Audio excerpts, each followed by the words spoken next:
There's a quiet question almost everyone asks themselves, and almost no one says out loud, "Am I behind?" You see someone your age with a nicer car, a bigger place, and you assume they've figured something out. You haven't. So let's actually answer it.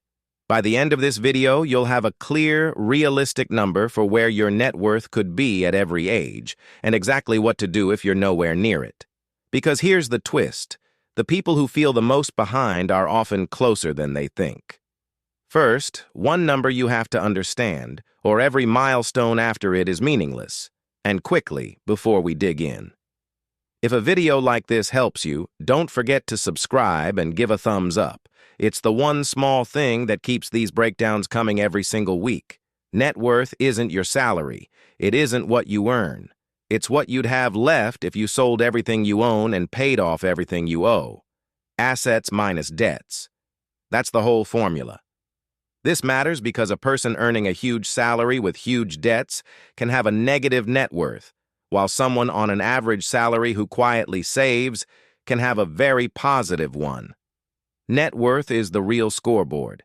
Income is just how fast you can fill it, if you choose to. One more thing before the numbers.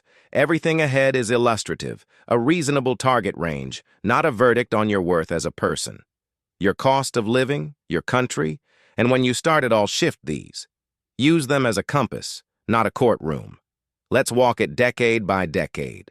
A simple, illustrative way to frame targets is as a multiple of your annual income, because that scales whether you earn a little or a lot.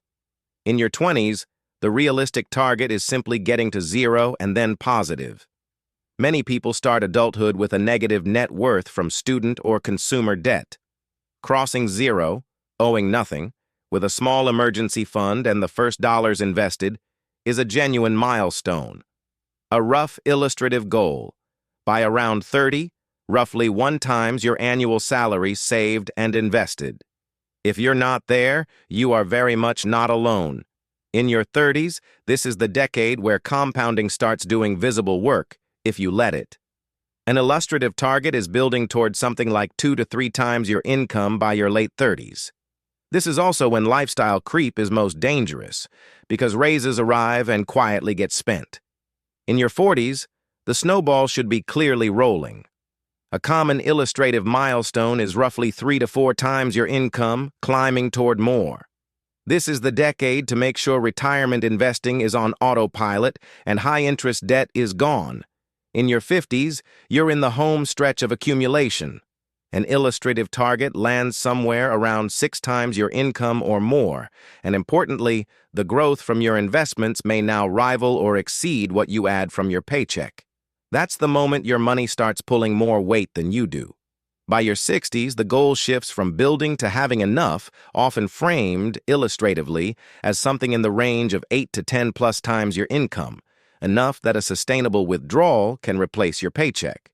The exact multiple depends entirely on your expenses, which is the number that matters most. Now, most people watching this just felt a little behind on at least one of those. So let's name why that feeling is so common and so misleading. First, you're comparing to a highlight reel. You see the car and the vacation, the spending. You never see the debt behind it or the empty investment account. Visible lifestyle and real net worth are often opposites. Second, the early years are supposed to feel slow. Compounding is backloaded. For a long time, it looks like nothing is happening, and then it accelerates.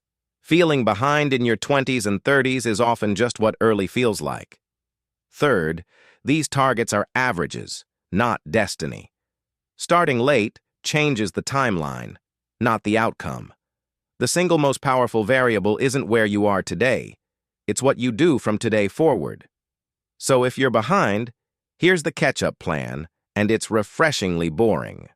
1. Raise your savings rate, not just your income. A raise you fully spend changes nothing. The percentage of your income you keep and invest matters more than the size of the paycheck. Even nudging it up a few points resets your whole trajectory. 2. Automate the gap. Set investments to move on payday before you can spend them. Catching up runs on systems, not willpower. Willpower fades, and automatic transfer doesn't.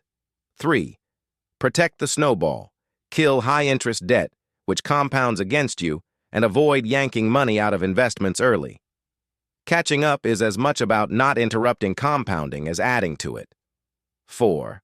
Give it time and use every advantage. Employer matches, tax-advantaged accounts, low fees, these quietly accelerate the climb. Stack the boring advantages and let the years do the heavy lifting.